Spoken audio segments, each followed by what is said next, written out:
Hello and welcome to the Global Sports Channel. I'm your host, Mark Philpott, and it's great to have you all with us again today on the show. Now, if you're a regular visitor to the show, thank you very much for your loyalty. And if you're a first timer, well, please subscribe to the channel, hit the little bell notification. You'll be notified every time we drop a video. On the show, I talk to people from the global sports industry about all sorts of subjects, and we get deep and inside to find out what's going on in the world of sports. Today, my guest is an exciting person who's got something really cool to share with us. So why don't we head over now to Denver, Colorado, where she is, and catch up with her and find out what it's all about. So it's a huge welcome to the Global Sports Channel today to Dr. Jo Shattuck. Welcome, Dr. Jo. How are you today? I'm living the dream, Mark. How about you?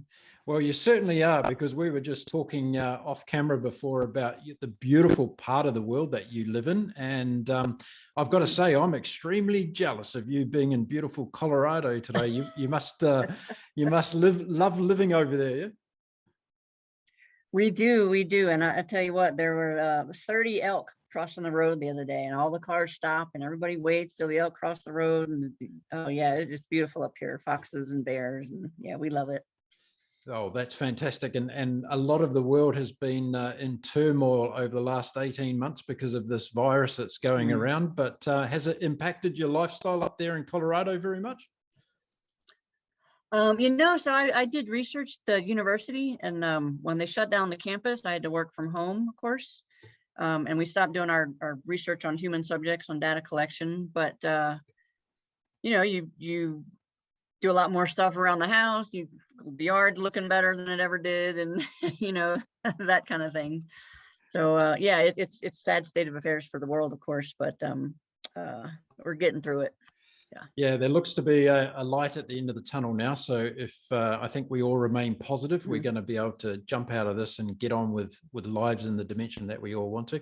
You and I are going to speak a lot about sports today, and that's something that we're both very passionate about. So the first question I have for you today is, tell us your first interest in sport when you were a young kid. Was there a particular sport that you got involved in when you were young?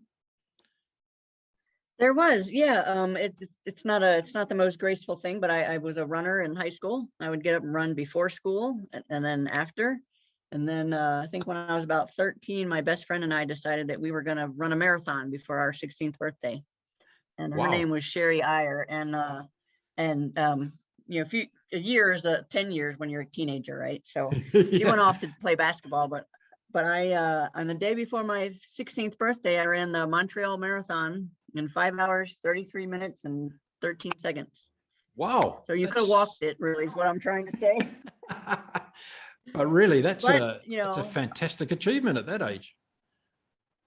Thank you. I thought so too. And I think that was the genesis of, I like competing. I like the seed had started in there for me. So that's kind of what happened there. Yeah, that's cool. Super cool. Now, was running in the family? Was that why you took up running? Did somebody else go for runs? No, I was the only athlete in the family. My mom and dad are artists. My sister's a performance artist now. She married an artist. Our kids are artists. I was the only sort of jock in the family. And I had a troubled teenager. I did the things that teenagers do, and my mom saw the writing on the wall, and she's like, we should get you into something else, besides smoking cigarettes behind the dumpster or whatever. So she signed me up for, church group and basket weaving and all kind of things. And one of the things she signed me up for was a racquetball league. Right. And at the time, it was 10 minutes away was a local club, and I played the league, and I lost every game 21-2 or 0 or 1 or whatever. I loved it. It was great. Yeah. So thank you, Mom. That's thanks for doing that. She got you into racquetball. Now they say when you run a marathon, you basically learn so much about yourself. Can you remember back to that particular marathon you did, and what was it that you learned about yourself during those 5+ hours that you're out there trying to get to the finish line? That is an excellent question. Oh, wow. I hadn't been asked that in a long time. It was such a long time ago. I think I learned I learned that I have a long attention span for something I'm interested in or something I can stay focused on. And oddly, you know, people think running is boring, and I guess it is if you're not used to it. But I guess it wasn't. It's more about the challenge and the, you know, could I do the 15 miles today and then the 18 miles the next day, and then, you know, because in some training camps you want to do the whole 26 before you actually run it. Because mine, I didn't start as early as I should have. So the marathon was the longest I'd run in a single time. So I don't know, I guess I learned how to be with myself. Maybe that's kind of a good answer for that question. Yeah. Interesting question. Terrific. So sports became an important part of your life at that stage. And what did you go on to do next? It did. So I went to, after high school, I only played a few months in that league. And then I went to Louisiana Tech, and they had 13 beautiful glass back walled courts. And I remember the exact moment I wanted to be good. And I was hitting my $13 Walmart racket, you know, in my little glove and whatever I was hitting, you know, just no idea what I was doing. Been playing for 2 weeks.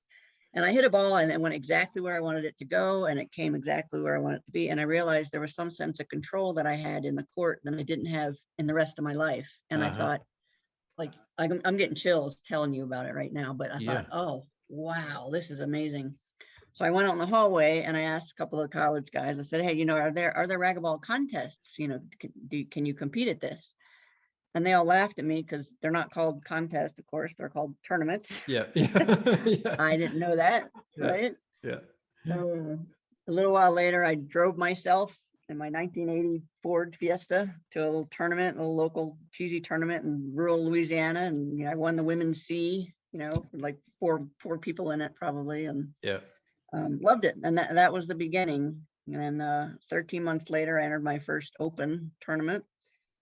Played the Pro Tour for 2 straight years, lost every game. Right. And then finally, I have a thing of jumping in before I'm ready and getting my butt kicked for a while, but so far it worked out, I guess. Yeah, that's tremendous. Tell us about, you know, that journey to becoming a professional athlete, because there's a lot of people that'll be watching and listening to this show who are either can relate to that journey or they're maybe thinking about getting into that and just starting their professional sports career.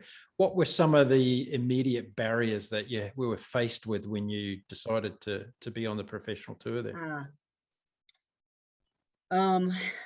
I think my success, and there's plenty of more people that were more successful for me, but my personal, I guess the thing that I'm satisfied with is,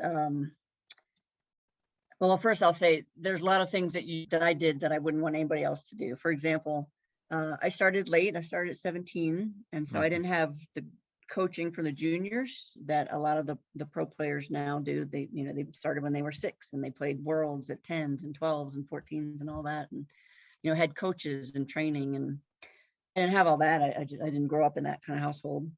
And so it took me a long time to learn the language of coaching and the language of sport. Maybe hard to explain except giving some examples, but when I went and got my master's in sports science years later, it was like the light went on. Like, these are words to all the things I had experienced for 20 something years of competing.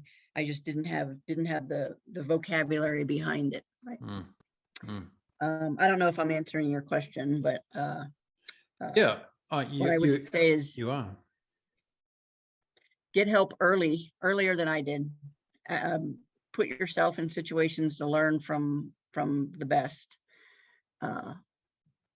coaches, the best players, the best teachers, the best people. Surround yourself with a team. So that's what I would say. Surround yourself with a team, just as you do in business, with your sports guy, your nutrition guy, your comfort spiritual guy, whatever other guides you need.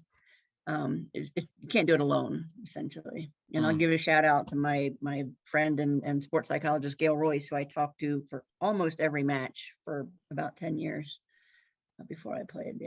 Yeah, brilliant. Now, when you get into this professional echelon, is there somebody that's already been there and done it that becomes a confidant or a mentor to you? Did you have anybody like that in the space? I did, and it was actually my coach, and I was playing a tournament I had no business playing in, actually, and his name is Jim Winterton. He's the best racquetball coach on the planet. And I mean, he's not even my coach, but he's like a father figure to me too. And he describes it later, looking back. He says, Joe, when you first played that tournament, you were trying to build a house with a screwdriver. And what we did is we took the next, you know, 5-7 years and like gave you a woodworking shop and you know, the tools and that kind of thing. And honestly, I don't know why he took me on as I had, you know, no horrible strokes and no skills and you know, smart ass teenager kind of thing, but he did, and he's to this day is very dear to me. It's really important, isn't it, that coach and player relationship? I think we see it a lot in sports, and a lot of coaches are underestimated and underappreciated, I think, in terms of, you know, world media. We see a lot of these stars on the Olympic level and that winning medals, but we don't see or learn a lot about their coaches. Do you agree with that? You know, I do. And I think I have a little bit of mixed feelings. One is I think there are, like any field, there are some coaches that need the athletes more than the athletes need the coaches. And those people only show up when you're winning, I guess, is the idea. Now, I fortunately haven't had that experience, but I've seen it in that sport. But the one, it's almost like school teachers. They're just underpaid, underappreciated, and they have every ounce of passion that the athletes do. You just don't get to see it. You know what I mean? Because obviously the camera's on the athlete and not on the coach. Yep. But the athlete goes home and showers and rests, and the coach goes to the team room and looks at the data and calls out the players and talks, you know, that kind of thing. So it's really 24/7. So the long answer is I absolutely agree with that. Yeah. Let's talk about racquetball again for a second. How's the evolution of the sport been since you first started off in racquetball? Has there been a lot of innovation come into the sport? Interesting question. So when I started, it was, you know, almost just past the graphite rackets were just coming out, and you would know your tennis. And so the equipment's gotten faster, the balls are faster. The athletes are incredible. Do you remember basketball in the 60s and 70s when guys wore the short shorts and they just like stood in one spot, and the ball movement was weird if you watch it now, right? Yeah, very so much. That's kind of how the racquetball has evolved too. Is the game's gotten faster, harder, quicker, much more aggressive, less patient, if you want to use that word, but more dynamic, more aggressive, faster, different. Used to be everything happened at, you know, a foot and below, and now people are serving, you know, this all different levels up to overheads and all that. So the game itself has evolved. As far as participation, it's actually gone down, unfortunately, and I hate to say that, but pickleball has kind of taken over the spot that racquetball had in the 80s, in the late 70s and 80s when it took off. Pro racquetball's been around for, I don't know, 15 years or so, I guess, maybe no longer. And you still could win every tournament and almost not make a living because the prize money is so low. In contrast, you know, squash and pickleball, they do well. In fact, well, side story, when I competed, remember the housing crisis of 2008? Fannie Mae, we can't forget Fannie Mae. I had a little house. Yeah. I had a little house in Denver, and my interest rate went to 11%, and I was, you know, making $8 an hour. I know, $8 an hour, you know, cleaning courts at the club or whatever. So I needed to be able to live somewhere and play racquetball and still afford the house. So I bought a little camper, 1968 Holiday Rambler, 16 feet, and parked it on this lady's land with no electricity for $100 a month, so I could afford to play professional racquetball. Yeah. That's where it was kind of when I started. Yeah. I did it for about 2 years. And that's part of the passion. You would not do it. I mean, any athlete would know you would not do it. Yeah. But yeah, racquetball is I think it's steady declining.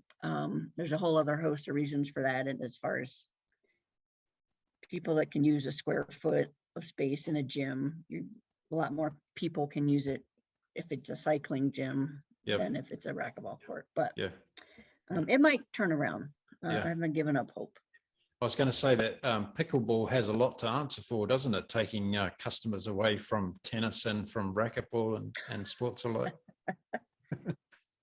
Well, I have a theory on that, if you'd like to hear it. Yeah, and sure. That is, it has to do with after I retired. I retired December 18th, 2010, and long story. I'll tell you about that later if you're interested. But somebody asked me what the main difference was after I retired, and I said I wake up and nothing hurts. And the difference is, right? The difference is pickleball, even though it's dynamic, it doesn't seem to be as hard on the body as racquetball is, or at least was when we had older, heavier rackets and all that. Yeah. So my theory is that people are getting older, at least in the US, the baby boomers are getting older. They want to stay active and social, and pickleball just stepped in, and it's outdoors, so it doesn't take up the expenses that heating and cooling an indoor court would. So that's my little theory. Yeah, fantastic. I have a theory on that whole process about aging, and that is that the only thing that doesn't hurt when you're aging is talking. That's true. I feel like I've been talking a lot in the last few minutes. No, that's great. You're the guest. I'm just the host. Hey, are you still playing racquetball? Okay. No, well, I mean, I'll keep telling the stories. When I first stopped, I stopped mid-season, and it was a tournament in Arlington, Virginia, and I thought something was wrong with me. I thought I was getting mono or some weird disease. I just didn't feel right. I was like, something's going on. And our season runs from September to May. It's like 12 to 18 tournaments. And it's middle of season, so it's December. And I was like, oh, something's wrong. I don't know what's going on. And I sat up out of bed the morning of the quarterfinals, and I said to myself, I figured it out. I was like, what? I'd rather be somewhere else. For the first time in 23 years, I wanted to be somewhere else. And I ended up playing that game. And in racquetball, you get 3 timeouts. Yep. And talked to my good friend Angela Grissar, who's actually Chile's #1 player for a long time.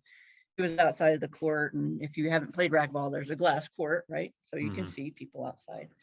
And I was losing. I think it was 10-9. I was about to lose the match, and she, called me over and took a timeout and said, "Now, Joe, look, I know we talked about it, and if this really is your last match, don't you want to just, leave it all on the court and go out and just, give them hell and leave every last ounce of your life in here?"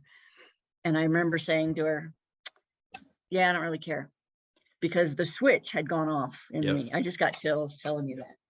So the switch went off, and then I had 2 timeouts left. And this is weird the way psychology works, but I thought, hey, if I don't take this timeout, I can come back in a year or 2. Like I can unretire. And it took a minute to think about it in the court, and I just did a self-assessment. I'm like, no, I'm done. And I took my timeout. I didn't even need it, but I didn't want that. I don't know. It was just a weird psychological thing. Anyway, then I cried for 6 months because I didn't know who I was. I was going to ask about that. But no, I was going to ask about that because that whole post-career thing is such an important part of an athlete's journey. And it's something that I think, first of all, is underappreciated from those people that are in the support network about how so many athletes, they crash and burn after they retire. And you're telling us now you had the same experience. Absolutely. I remember just kind of being in a daze, and I sat on the couch and cried for 6 months. And I mean, it was an awful thing not to play, but it was an awful thing to still play. So I was stuck in this world of it's bad everywhere. And really, and I'm not saying anything you don't know. And I lost who I was, right? And I talked to my other friend, Anthony Herrera, and I'm like, Anthony, I don't know who I am. He said, well, you're Joe the Pro. And I said, no, I used to be Joe the Pro, and now I don't know. Fortunately, I took a real job, my first real job at the University of Colorado, and I always wanted to get into neuroscience, and a mentor named Benzie Kluger kind of helped me dive into that field while still getting over, the not being an athlete anymore. So, So how long yeah, would you say that it took you in the end to really, I guess, cleanse yourself and move past the pain? Interesting. I'm going to say like 3 or 4 years, which it seems like maybe that's not good or not bad, but it was such an identity that, like I said, I didn't know who I was. I couldn't watch competing, not even like poker or Family Feud or anything. I couldn't even watch any kind of competing on TV for 2 years because it just hurt, because I felt I should be there and I felt I couldn't be there at the same time. And so, yeah, so that was probably the most part. I had help though. My sports psychologist, Gail Royce, helped me through that quite a bit. And I think maybe if anyone's listening out there, the thing that helped me is, again, to put myself into something else, try to excel at something else, because I think the sport is an expression of the athlete, an expression of competing and self-expression. And so it almost doesn't matter if it's racquetball or tennis or neuroscience or sport, but I needed that challenge or something to keep that part of me alive, I guess. That's a good way to put it. Yeah, that's amazing, because if you think about the number of people that are retiring from sport every year, and a high percentage of them are going through that exact thing. We have an epidemic of an issue in the sports world just relating to retirement of athletes. Yeah, that's how serious this is. Yeah. And of course, we see a lot of tragic. We see a lot of tragic results. Not everybody comes through it. Even in 3 or 4 years, some people just can't handle it, and we've seen many instances of that. What was the racquetball sports body that you represented and paid your dues to? Did they do anything to support you post career? No, but in their defense, there was only one paid person on the tour, and there was a lot of volunteer base for the women's professional tour and the ladies' professional racquetball tour. I do have to go back and say I really appreciate the difficulty. And one thing is that I didn't get hurt and retire. Like I retired on purpose because it was my time, and I still had a really hard time. So if you think about, the thousands of athletes that get injured and have to stop for no fault of their own, they can't compete anymore. That's got to be devastating. Yeah. So. Yeah, indeed. Yeah. So let's continue on the trajectory of your life journey. You ended up at the university and you started a whole new direction in your life. How was that for you, and where did that take you to? I did. Thank you. Yeah, it's great. It's living the dream, is what we said earlier. I wanted to be an athlete, a neuroscientist, and an astronaut when I was growing up. So I'm not going to do the astronaut part, but the athlete and the neuroscientist I wanted to do. And I got a master's in sports science and a PhD in neuroscience, and started this company that you would ask me about. It's called Panther Tech. And that's what I'm doing now. We're a startup. We're looking for funding. Yep. And I'll tell you a little bit about the brainchild, I guess, if you're interested. Please do. And that is, you've taken lessons, right? And you teach lessons, and you probably teach them as well as took them, right? And so whenever a movement educator, like a clinician or a personal trainer or a coach, wants someone else to move in a certain way, we use words and metaphors and sometimes images, and we say, well, pretend this, or lift your hip, or tighten your core, or move this way and not that way. And that's fine. We use external cues, verbal cues, to get somebody to experience a certain sensation, and then their job is to take that with them and replicate it the hundreds of thousands of times it takes to develop what layman people call muscle memory, right? So when I was competing, there wasn't any money in it, so we had to do other things. We coached and sold sticks, and I cleaned carpets, and I ran programs, and blah, blah, blah. And I would spend a lot of time in a court with another human being trying to get them to move in a certain way. So I worked at the Denver Athletic Club, and I had clients fly in from wherever they came from for 6 days, 2-a-days, and then they'd fly back and work on their game and then come back. And some of them would come back, and as if they never even got here in the first place. Like they couldn't take their instruction, they couldn't take the sensation of the movement with them. And throughout the how many years I did that, I just kind of wished there was a way to capture that sensation and be able to almost have them replay it by themselves when I wasn't there. So that was the kind of the genesis of the CAT, which is called the Kinesthetic Awareness Training. It's a system of wearable sensors that you can put anywhere on you. And when you do the correct desired motor pattern, press a button on the app and it captures it. And you can tweak, you can adjust all the different margins of errors per plane, either in speed or position or distance. And then the athlete can take it with them and practice and get vibratory feedback or audio feedback through the sensors. So the way I describe it is, you ever practice something and you don't know if you're doing it right? And you're like, well, this could be an hour of wasted repetitions because I don't know if I'm doing this right. So that's kind of the problem. If you ask me what the problem it solves is that coaches get to communicate directly with their athletes, the exact movement pattern they want. They get to set the margins of error, and the athlete gets to say, oh, that's what you mean, or I didn't know I was doing that, or whatever it might be. Fantastic. So, yeah. So you're starting, is this the first startup you've done? Yeah, in the startup sense of the world, where you're not looking for mom and pop. In college, I had a mobile oil changing service that I would go to people's houses or work and change the oil in the parking lot in North Louisiana. That doesn't really count as a startup, but yeah, this is my first, big business adventure. So how are you finding that? How are you finding yourself as in the startup space now? It's a bit like running the marathon, isn't it? Oh man, nailed it. I was telling somebody the other day, it's crazy. It's like making the US team every day and then getting fourth in the Olympics every day. That's what it's like. It's such a roller coaster. And like every day is like, yes. And it's been a big learning curve for me. I'm an athlete and then a scientist. I'm not a business person. And I have to say my business partner, Dino Ianni, actually passed away suddenly 6 months ago, right kind of in the middle of building the thing. And so I'm not going to let it die. So I kind of said, well, I guess I got to be CEO now too. And that was a big learning curve. I'm learning words I didn't know a year and a half ago. Fantastic. But yeah, I stand by my analogy of that. It's quite a roller coaster. Have you ever been to the Grand Canyon, Mark, in the US? I have. Yeah.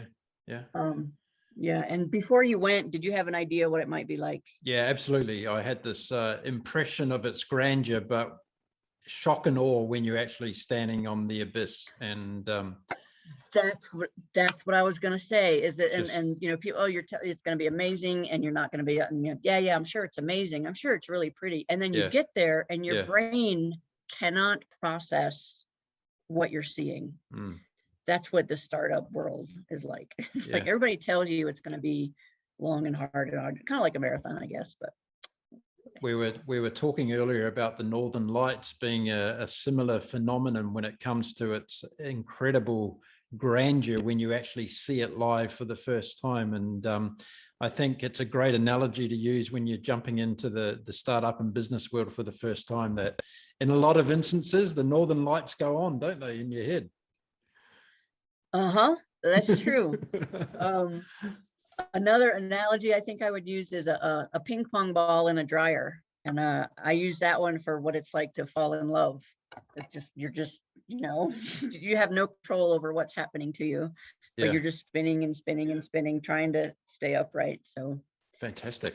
Well, if you're watching the show today and you're listening to this fantastic initiative and innovation that Jo is developing and you want to know more about it, I'm going to put the contact details in the show notes so you can get in touch with Jo and find out some more details, because she's very keen to expand this business around the world. And I'm sure talk to anybody in the sports industry that would love to know a little bit more about her technology. Jo, where do you see this whole business activity in 5 years from now? What do you hope to have achieved in that time frame?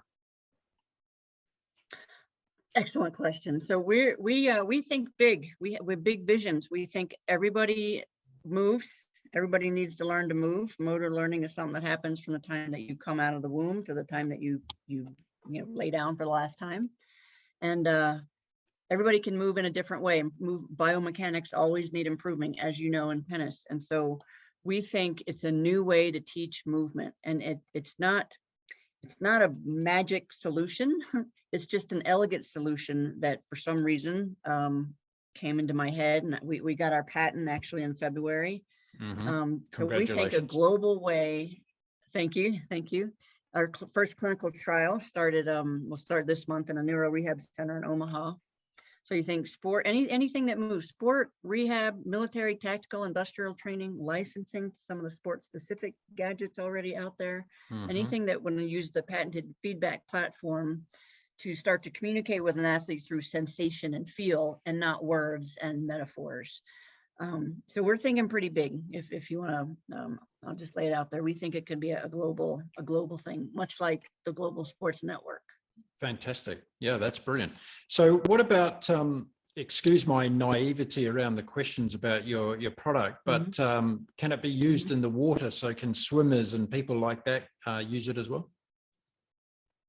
Excellent question. That is on our list to investigate. A lot of swimmers do dry land training anyway, and you'll often, see that kind of thing. Bluetooth, as I understand, does not go through water, which currently our prototype uses Bluetooth. However, underwater communication does exist in the world. I think the first step is to get it out in the market on land, and then with the demand comes for underwater training, absolutely. Okay, understood. What about, okay, so let's look at the land-based activities. Is there a limit to the altitude? So if a mountaineer wants to wear this while he's climbing Mount Everest, is that possible? Is that going to give him the kind of feedback? No, the altitude actually doesn't affect anything at all. In fact, it's very simple. Again, if you were taking a lesson and your coach said, I need you to, have a bigger follow through, a bigger racket prep, you would take those words and you translate them into a movement. And what this does, and importantly, Mark, I'm glad you brought this up. There's no knowledge in the device at all. There's no knowledge in the system. It's not an algorithm. We don't pretend that we know how to do golf or tennis or skiing or archery or whatever. It still needs a human at the other end to coach another person. And so it's a way of communication device, really. So, people often ask me sometimes, well, how does it work? Or how does it know how to coach me? And the answer is, it doesn't know. And then they say, well, how does my coach know how to use it? And I say, well, how does he use it now? Or how does he coach you now? Well, he coaches because he 30 years of experience and he uses words and he has this thing, right? Words and he knows what's right and what's not.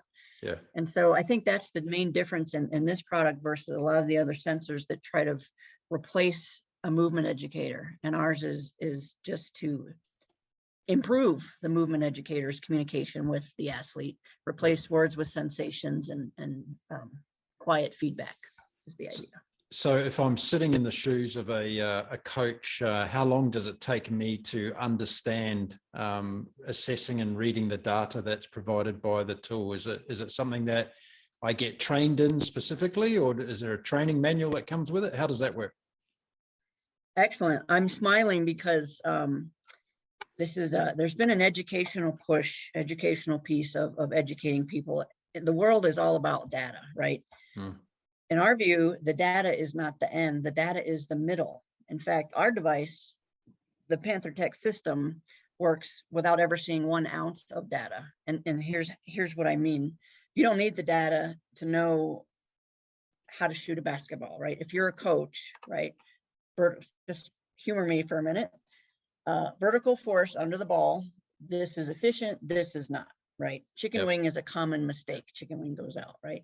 So if you see an athlete doing this, your eyes say, wow, that's doing pretty good. Do that again.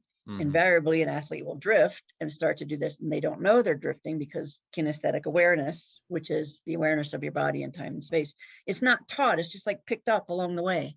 So we intend to teach it, and I can give a test with you right now. You want to try it? Yeah, let's do it. Okay. All right. So back up a little bit, and what I want you to do is take your right hand, and I want you to take a really wide pass with your eyes closed. Don't do it yet. And I want you to touch the very tip of your nose. And when you get to the tip of your nose, I want you to stop. So close your eyes, wide pass, touch the tip of your nose. Let's see if I can find you. Okay, now let me see. Did you get it? Yep. Oh, you're close, huh? Yep. So your knuckle is kind of on the thing, right? Yeah, my knuckle's out to the side. Yeah. Yeah. So if you were to fix it right now and put the tip of your finger on the tip of your nose, what would you do? I'd drop my elbow. Yeah, you might drop your elbow. Also, the tip goes right here, right? Yeah. So what the cat does is when you touch the side of your nose, if you were wearing the device, the comparison is that, well, it didn't move your arm. It just told you where your arm was. Right. So okay. it didn't make you this sensation of, oh, wait, that's the side of my nose. I want to be here. That's what the cat does, not with words and sensations, but through vibrations. Yeah. So if I catch a ball, beep, beep, beep, I just say beep, but it will vibrate too. It will vibrate here. Yep. And then so when your attention is elsewhere, that's when you feel the movement that you're supposed to do. You don't just hear it. That's the idea. Yeah. Okay. Brilliant. So the point, what I was saying that is you don't need any data to use it. In fact, the first 5 or 6 prototypes didn't have any data collection at all. It was just a movement replication device. You replicate the movement that you want to do, and it does it. Mm-hmm. Mm-hmm. Yeah. Cool. So where are you in the journey at the moment? Do you have devices out in the marketplace being used by clients at this stage? We have some beta prototypes. There's about 9 in the world right now. And we have 17 people on a team that have been using various iterations of it for probably 2 years, giving feedback on product development, different features and whatnot. We're about 4 to 6 weeks out from the first small batch of market ready prototypes. And Kiwi Tech just built our first app. So in about 4 to 6 weeks, we'll have the marriage of the new hardware with the cool app. We'll do a little more testing. And as we're doing that, we're doing some fundraising as well. Okay, cool. So if you're out there watching and listening to Jo and I talking about her wonderful product and her business, Panther Tech, today, and you've got a few dollars to spare and you want to invest in a company that's going to take over the world of sport when it comes to innovation, then get in touch with Jo as well, because she's interested to talk to you about an investor perspective as well. So not only users and coaches out there in the sports world, but also investors who are looking for the next great gadget in the world of sports. That's what Jo's going to be bringing you. Jo, I'm always really interested to know how people decided on the name of their company. So how did you choose Panther Tech? Interesting. So Panther, you can see I like Panthers quite a bit. I don't know if you can see the camera there. Yeah, it's a Panther. Yeah.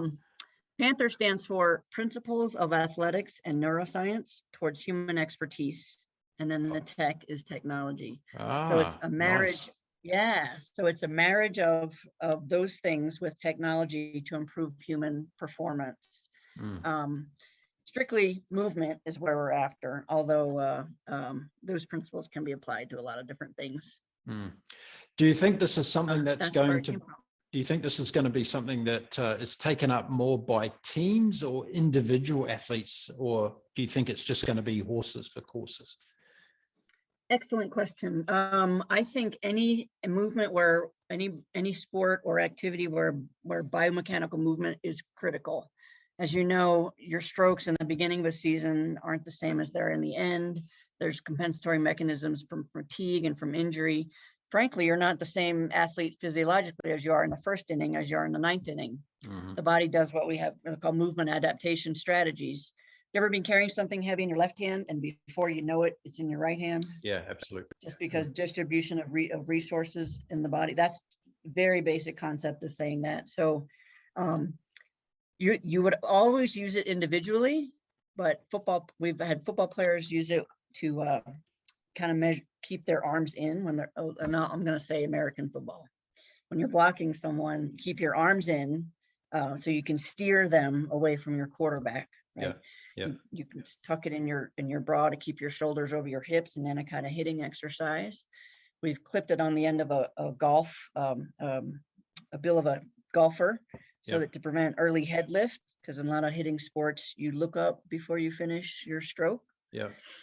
We put it on a leg to do measured depth of squat. So I don't think really it's a question of team versus individual. I think it will always be used, I think, by individuals, but certainly team sports have just as many biomechanics that are required. In fact, maybe even more actually than individual sports. And is it applicable also for the motorsports world? Do we see NASCAR drivers wearing these and giving feedback on their physiology within the car over a duration of a long race that may last for a couple of hours? I love that question. I'm going to say yes and no. I'll do the no part first. Maybe not for the biomechanics, although I'm sure there is some shoulder fatigue. You can imagine the shoulders coming up, right, and doing that. We have a patent, again, for our little mantra in our R&D department is, if you can measure it, you can train it with our patented feedback. So think of eye tracking. If you are scanning the field or the racetrack, or looking at a picture about to come at you, or the bowler, the cricket ball, there's an optimal way to scan your environment, and there's a less than optimal way. And when you can capture the optimal way by pressing a button on the app, you can train it. So I'm going to say for race cars, and technology is just now getting accessible enough and fast enough and powerful enough to run off, a little microprocessor in the unit. You don't need a big laptop or a big computer like you used to do. So I envision Cat Optic, which is the branch of that prototype we have coming out. Okay. That will be used for eye tracking training for those types of sports. Excellent question. Brilliant. Okay, good to know.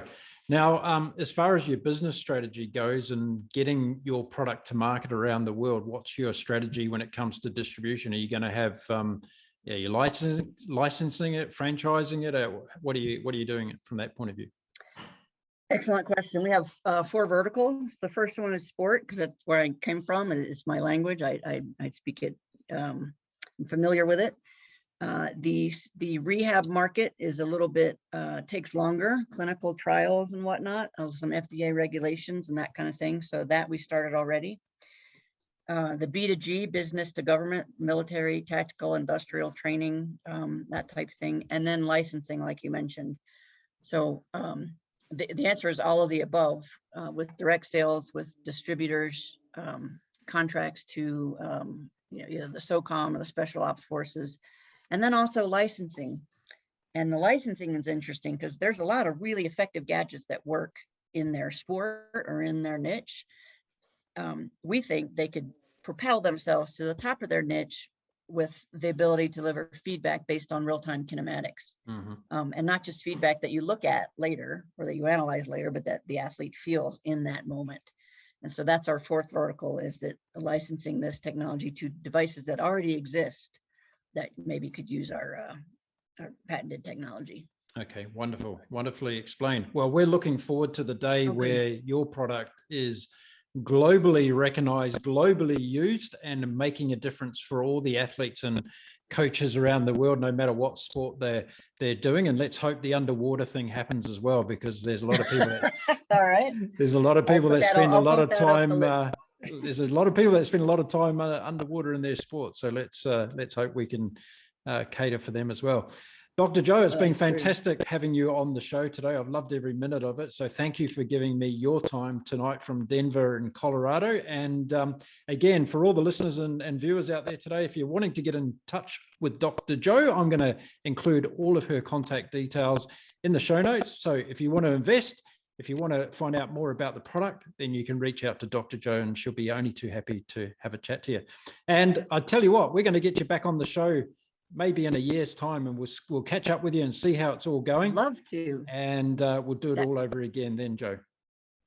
That would be lovely, Mark. And thank you so much. It's an honor to be on the show and the Global Sports Network, and love athletes. Love what you're doing there. And if I can help you in any way in that, you let me know too, because that's really an important, from experience, that's a really important thing that needs to happen. So wonderful. I wish you luck in that as well. Thank you very much, and we'll speak again soon.